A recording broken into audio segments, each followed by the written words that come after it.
Hey guys, it's Paul from Ashen. Hi, Paul! It is New Comic Book Day for the week of May 2nd, and we're going to get started right now. Welcome everybody to this video, and this is a commercial in the beginning of the video to tell you to come to the comic book store on Saturday for free comic book day. We'll have free comics, we'll have all kinds of fun things, and guess who's going to be here? Paul's going to be here. But well, I mean, Team Ashen's going to be here. Yeah, but, you know, everybody loves Paul. He's still lovable. I mean, I'm okay. Yeah, that's true. You're just okay. But Paul will be here, and you can tell him how okay he is. That's a lot of fun. So, yeah, come in, get free comics. It's a blast. Everything's on sale. There's going to be a room full of comics, 100 comics for $10. That is stupid cheap. I am very against this sale every time we do it. So, everything behind you is 25% off. Yep, everything. 25% off. What? You want Doctor Who? What, the first Marvel Captain America right behind you? With Senor Mariner. You want to know what that means? Come check out this book. Alright, that's it. Commercial's over. Hey guys, Tim here from the Comic Book Store and Capes and Scowls podcast. I hope you like the podcast. Sometimes we put up podcasts. It's fantastic. I'm going to tell you about the trades that came out this week. We've got Samurai Jack, Quantum Jack. This is a mini-series. Probably awesome because the other books were awesome. Green Arrow Volume 5. I haven't been keeping up with Green Arrow. We've got Young Terrorist. This is one of those Black Mask books, so they're kind of like counterculture, edgy, blah, blah, blah. It looks cool. We've got Hanna-Barbera Universe Future Quest Presents Volume 1. This has Birdman and Space Ghost. Be Still My Heart. We've got Gravediggers Union. Did we ever read any of these? I don't know if we did or not. I think we always looked at them like, hey, it's a thing. I think it's like we did, we wanted to, and then didn't. That sounds like us. We've got Green Lantern, Kyle Rayner, Volume 2. This is like his second year, roughly, of being Green Lantern. These were good stories. You know, him fighting Hal Jordan in the 90s, being all 90-rific. We've got The League of Extraordinary Gentlemen, Black Dozier. This is a new printing of that. We've got Reborn by Mark Millar, for those of you who love Mark Millar. I didn't read that either. We've got the new volume of Harley Quinn, Volume 5. I did. The first issue was decent. We never picked it up after that, but the first issue was good. So good for that. Extremity, Volume 2. I bought Volume 1. It was good, so I assume this is also good. We've got Nightwing, The New Order. We've got Archie, Volume 5. Archie's been really fun, although I have not kept up to this volume. We have Eastman and Laird's Tales of the Teenage Mutant Ninja Turtles Omnibus. This thing is thick. This is a reprinting the old Mirage stories, which I believe didn't actually have an ending, and they're going to write an ending. I don't know. Some guy who loves turtles told me that, Ryan Young. And then this, I bought this because it looks amazing. Manfred the Man. It's about a giant cat. It's basically just flip cats and humans, and it's a tiny little human person as their pet. It's weird, and it's charmingly weird, and I love weird, so it's weird. First up, we have Astonishing X-Men issue number 11. This issue just keeps getting weirder. Proteus, has set up a dream world where everybody gets their wish, and that in turns has just caused everything to go terribly wrong because everyone shouldn't get their wish. Sorry, it sounds mean, but yeah.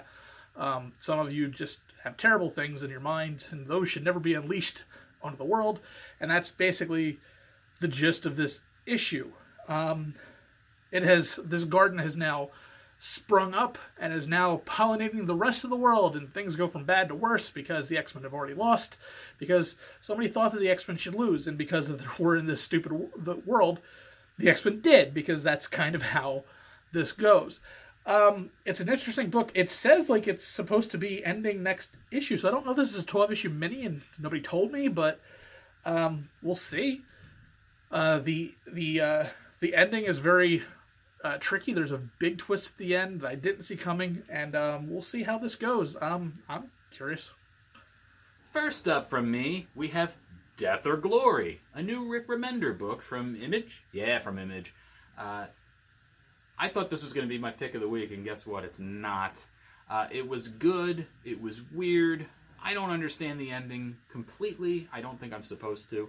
It's a weird story about a woman who is trying to get money to save her father figure, who is dying of cancer, and the only way she knows to do it is a less savory means and a more violent means. There's a lot of weird stuff going on. There's a guy spraying people with nitrous and making their arms fall off. It's a very strange book. It's a fun book. The ending is weird. It's a weird book. I don't know. Was it worth $4.99? I don't know. I bought it. Mm-hmm. All right, next up, Avengers issue number 1. Not because I like any of the people in it. It's just that I put so much effort into No Surrender that I figured I might as well check out what's going to come after. And I kind of like it. This actually picks up after Legacy. Marvel Legacy. You know that thing they did like a year ago that they did one issue of and then never talked about again?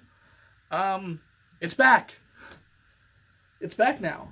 Hooray! So this first part of the issue takes place 1 million years ago, and we're dealing with the original elements of all the heroes that you've cared about: the Star Brand, the Ghost Rider, Agamotto, Odin, the Phoenix, and Black Panther, and Iron Fist. Basically the original incarnates of what would become the Avengers.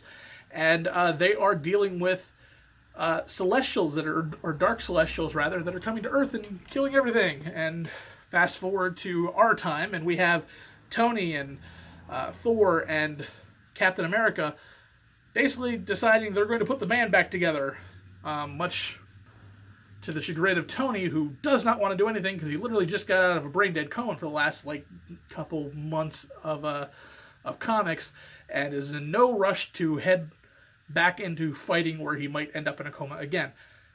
The world is under peril as usual because celestials are falling to the earth and they're dead, and something has killed them all. So anything that can kill a celestial is probably a bad thing, and then we figure out what that is at the very end of the book. If you like Jason Aaron, if you like the Avengers, you're going to gravitate towards this one. It's an okay read. I don't know if I'm going to continue with it, just because the tone has shifted enough for me to be able to jump off, and the current makeup of what will be the Avengers is not probably something I'm really interested in. But it's a good read, and it's a good book. Check it out. My next pick is a book I picked solely because Paul didn't think I would. We've got Harley Loves Joker. Really? Yeah, Harley Loves Joker. It's a 2-issue miniseries. It's a very miniseries if it's only 2 issues. This book was pretty awful. The art was good, except for the Joker. Whatever it was, who was the artist on this? I don't like how you draw the Joker, but everything else you draw is amazing. So the art is really good, the story's really weak.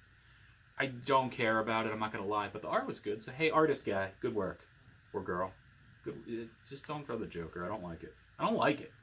Alright, that's my review. I don't like it. And my pick of the week is Batman issue number 46. Man, I love Tony Daniels' art. This is just not just a beautiful book, but it's really interesting written because we are still dealing with this alternate reality where Booster Gold wanted to give Batman a gift, and he basically tried to do It's a Wonderful Life, but messed with actual time.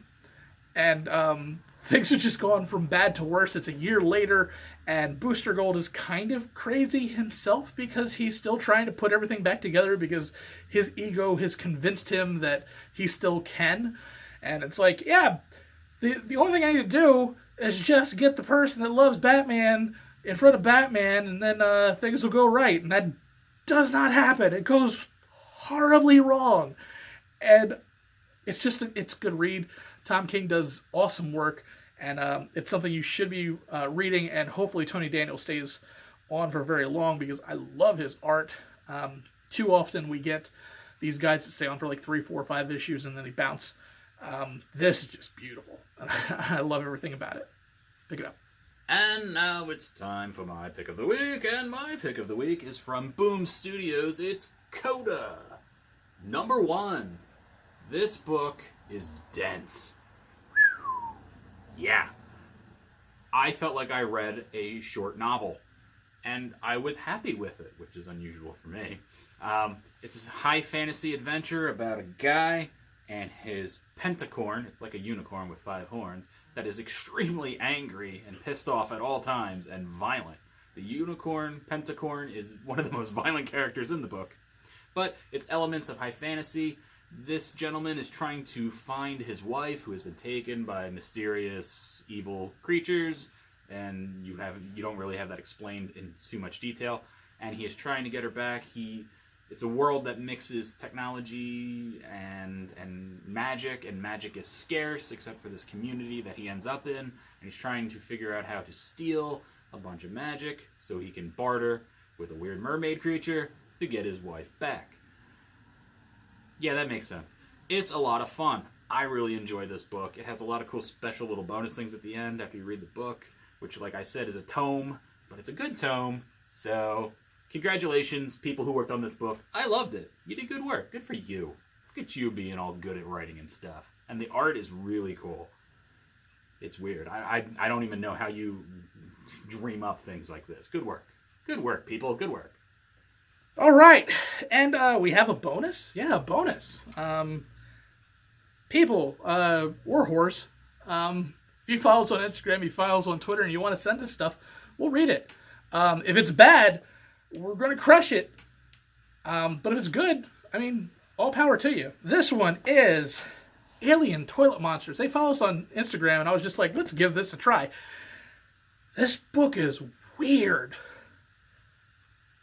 Like, weird. Like, tonally, think of The Fifth Element, but with more drugs. It is basically, the world is splintered into a multiverse, and people can go back and forth as they please, or not necessarily as they please, as we come to find out.